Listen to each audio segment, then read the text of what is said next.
Ja, vi har fået givet emnet ismer i dansk litteratur, nærmere konfrontationsmodernismen, og i den anledning der har vi fået givet teksten Uro i forstæderne af Leif Panduro fra 1962, og det er den, vi vil starte med at analysere. I novellen, der bliver vi præsenteret for den fortællertype, der kaldes en jeg-fortæller. Det gør vi allerede fra begyndelsen. Allerførste linje, den lyder, vi kunne absolut ikke have det. Og så er det ligesom, så er det klart, at det er en jeg-fortæller, vi har at gøre med. Derudover så er det en rigtig direkte fortæller. Det ses allerede på linje 3 i første kolonne på første side, hvor det er, at han taler direkte til læseren. Han siger, de må forestille dem vores kvarter herude, velordnet. Derudover så er det en meget subjektiv fortæller. Forfatterens holdning kommer meget klart til udtryk gennem den her fortæller. Ja, og især den her utilregnelighed kommer også til udtryk, for eksempel på side 2 fra cirka 11 til 15, hvor han begynder at snakke om en mistænke, men pludselig bliver i tvivl om, hvem er det egentlig helt præcis, der har fortalt ham det her, men hvor han alligevel slutter af med, i det hele taget tager jeg sjældent fejl. Så der er den her utilregnelighed, den her kan man egentlig regne med, hvad han siger allerede fra start af. Så har vi lidt omkring miljøet. Også allerede fra begyndelsen, der forklarer, ligesom jeg citerede før, de må forestille dem vores kvarter herude. Der får man allerede en klar fornemmelse af, hvilket type kvarter de bor i. Det er jo, som han siger, at det er et velordnet kvarter. Deres veje, huse, børn og hunde, alt er ypperligt. Det sætter ligesom settingen og miljøet, og lige efter det afsnit, så kommer der en kolonne, eller et afsnit, det er fra linje 15 til cirka linje 24 på allerførste side, hvor der er en kontrast til et kvarter, de skal igennem for at kunne komme til deres togstation. Der er et citat fra det område i teksten. Det lyder, undervejs i toget kom vi igennem andre kvarterer, rædselsfulde kvarterer, hvis de vil høre min mening. Hjemme gik vores koner, børn og hunde, men slet ikke på den måde, vi så det, mens vi kørte ind til vort arbejde. Ja, og også, hvilket det som Karoline også har sagt, viser virkelig det her billede af, hvor ensformigt det hele er i det her forstadskvarter, hvilket også gør, at der den her fremmede mand, som skiller sig ud fra normalen, kan man sige, pludselig kommer ind i billedet i vores tekst, der skaber det en stor forvirring, og folk begynder at blive paranoide, og det er egentlig ikke, de beskriver det rigtig godt på side 1, omkring linje 25, hvor at han siger, egentlig var han slet ikke påtrængende, kun ved sin tilstedeværelse. Så det er egentlig ikke fordi han har gjort noget specifikt, det er egentlig bare fordi at han tillader sig at være der. Ja, og falde uden for normen. Det er egentlig mest det, som er afgørende, han falder uden for den her ensformighed, som er i miljøet, men det er da også individuelt for personerne. Angående personerne, så kan man se på side 2 i første kolonne, linje 24, hvor det er, at fortælleren udpensler, hvordan at han falder uden for kategori. Der siger fortælleren, vi er alle sammen glathårede og har runde ansigter, og vores koner går alle sammen i persianerpelse. Derfor ville det være meget svært for ham at blande sig med os, og på den måde få held med sig. Det er et klart eksempel på, hvordan at alle er nærmest en protokopi af hinanden.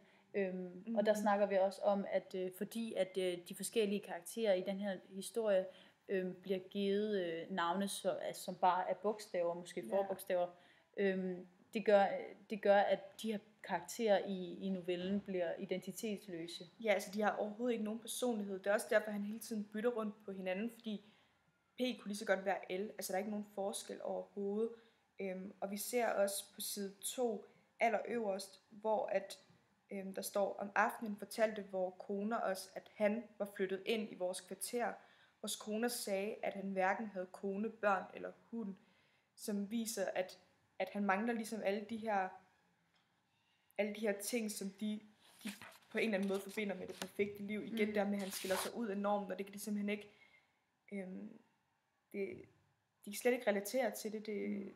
Et andet eksempel på, det identitetsløse og nærmest protokopien af menneskerne i det her kvarter, det ses på side 2 i anden kolonne, hvor det er linje 11-13, hvor han siger, hvor det er, han lige har snakket om, hvem der har sagt hvad. Hvor han når at nævne nærmest alle karakterer, og så siger han, jeg kan ikke sige det, men det spiller heller ingen rolle, fordi vi er alle sammen fuldstændig ens herude i vores forstadskvarter.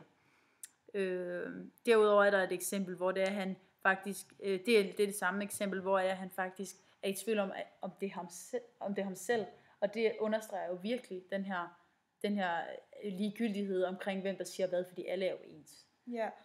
Og altså bare angående også de her ensformige personer, som præsenteres ved forbogstav, de er jo faktisk virkelig fordomsfulde grundet den her uvidenhed, som også vises måden, de omtaler den her fremmede på i form af ham og de, og som viser, at alt, der adskiller sig fra deres levemåde, deres måde at være på, at det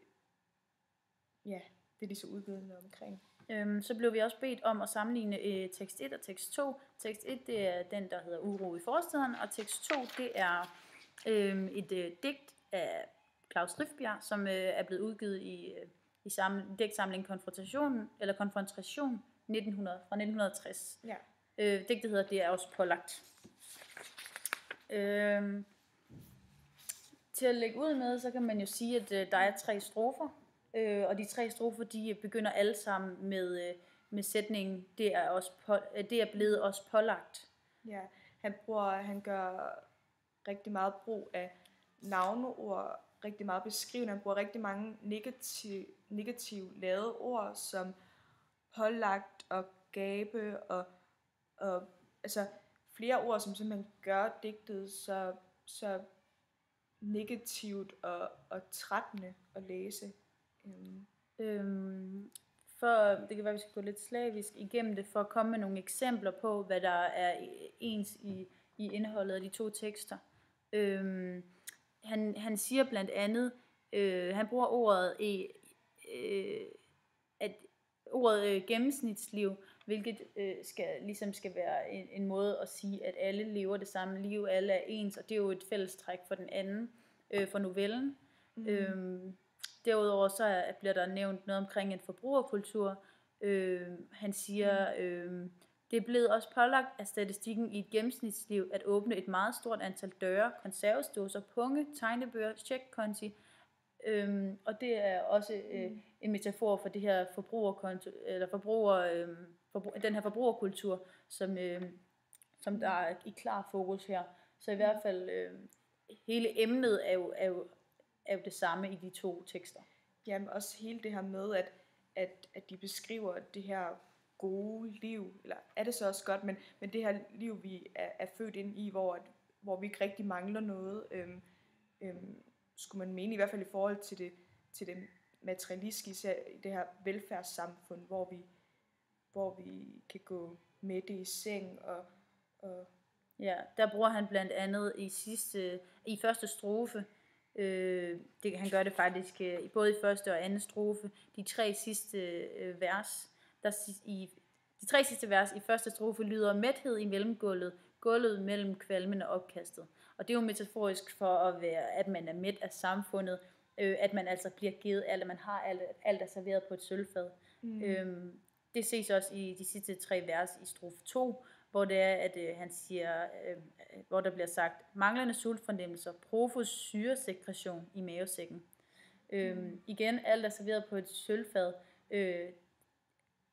at han nærmest han giver det tillægger det et navn, nærmest et sygdomsnavn. Det gør, at man lidt antager det som om, at det er blevet en folkesygdom, at få serveret alt på et sølvfad, at man ligesom mangler den her sult på livet, fordi at man får alt serveret, så mangler man en sult på livet. Ja, det er også mange af de sygdomme, der så også er nævnt. Det er også selvforskyldte sygdomme, altså nogle sygdomme, som vi selv skaber igennem de her materialistiske goder, som vi lever efter, som hjertelammelse og forkalkning og så videre. Det er, der, som han siger i strofe 3, det er vers 53 og 54, der siger han, samt altså efter at have nævnt de her forskellige typer sygdomme, så siger han, samt af en række andre sygdomme, der er for specielle til at dø af. Altså at det er nogle sygdomme, som er opstået i forbindelse med, at forbrugersamfundet er opstået. Altså at man, når man vælger at ryge, når man vælger at spise fed mad, når man vælger, altså når man får serveret alt i hovedrøven, når alt er muligt for en, så har det ligesom nogle konsekvenser i form af nogle sygdomme, som ikke har eksisteret før, men nærmest er blevet en konsekvens af det samfund, som vi har bygget op. Ja, så man kan sige, at begge tekster ligesom, det er noget de især har til fælles, det er, at begge både novellen og digtet viser nogle af de skyggesider, nogle af de konsekvenser, som det her forbrugersamfund, det her velfærdssamfund, ligesom har bragt med sig, som bringer med sig stadigvæk den dag i dag. Og så noget, som er meget sådan kendetegnende for konfrontationsmodernismens forfattere, det er også, at de er meget, de er meget, nu skal jeg se, de er meget sådan grove og meget sådan udtryksfulde i deres måde at angribe samfundet på. De er meget samfundskritiske, og det ses også i de aller sidste 3 vers af digtet, hvor det er, at Klaus Rifbjerg skriver, og æde sin tildelte død, som hele sit liv har været mæt af. Altså, at man med det her forbrugersamfund de ser virkelig kritisk på det her overflodssamfund, som det pludselig er gået hen og blevet på, og det ser man ser virkelig den oprørske del i det, både fra måden, de håndterer emnet, men også i selve opsætningsbygningen, som Klaus Rifbjerg på det tidspunkt også var meget kendt for at gøre, altså måden at springe sine digte og lade dem skille sig ud fra normen af. Det leder os faktisk ind til det aller sidste spørgsmål, at vi skal perspektivere teksterne til deres samtid, hvor vi herunder skal komme ind på blandt andet begrebet konfrontationsmodernisme. Velfærds, det er jo her i 1960'erne, hvor der er konfrontationsmodernisme, den opstår, at velfærdssystemet har sit kæmpe fremspring. Velfærdssystemet går nærmest hen og får synonymet forbrugersamfundet. Hvor det er, at der er generationen af digtere, de ligesom portrætterer det her overflodssamfund ved at være meget kritisk, ved at være meget splittet. Det er vi er gået fra at have... Ja, de er især også stærkt præget af hele den her beatniks-generation, som har været, som især spillede en rolle i efterkrigstiden. Og, jamen, de her, sådan, man kan lidt se dem som nogle udstødte, som du selv sagde, som jeg lidt opremser nu, at de er trætte af det her overfladisk samfund, miljø, som de ser det, og de har lyst til at gøre oprør mod det på en eller anden måde, og det er jo så det, vi ser gennem teksterne. Det er en tendens, de ser, som de forholder sig meget kritisk til, fordi de synes, at det virker, det bliver meningsløst, det bliver overflodigt, det bliver miljøpåvirkende i en negativ retning. Hvad var det? Så ja, man kan perspektivere teksterne til deres samtid, fordi de passer super godt ind i det her samfundskritiske, den her samfundskritiske tanke. Ja, og man kan også næsten se, Klaus Rifbjergs digt som et oprør til det, der følgende sker med hele hippiebevægelsen og de forskellige ungdomsbevægelser. Altså i form af, selvom at hans digt er fra 1960, så det er ikke fordi, man behøver at sætte et bestemt årstal på. Egentlig, det afspejler bare meget fint det, der foregik i de perioder, vi nu har nævnt. Og det er meget sådan repræsentativt for, der har været 2 krige med meget, meget kort mellemrum efter hinanden, så i efterkrigstiden, så går man ind i en periode, hvor det er, at man lever meget i underskud, og man lever på fattige kår. Det er en meget man er gået fra et mangelsamfund. Mangelsamfund. Ja, og så til lige pludselig opleve det her overflodssamfund, velfærdsmodellen, der bliver boostet, og altså det er en meget stor kontrast, så man går fra et mangelsamfund til et overflodssamfund, hvor det er, at de unge, dem der vokser op i det her overflodssamfund, de får brug for at gøre oprør, og det er netop det, som du siger, at i de senere årtier, så ser man det her oprør med hippie og rødstrømpe, og altså der kommer nogle tendenser, som altså konsekvens af det her overflodssamfund. Ja, der er den her generation, der er kommet ud fra man kan næsten sige babyboom-generationen. Gud, ja. Men jeg tror også, vi har nu sagt det, der skal siges. Det er blevet godt pakket ind nu. Godt. Ja. Hej hej.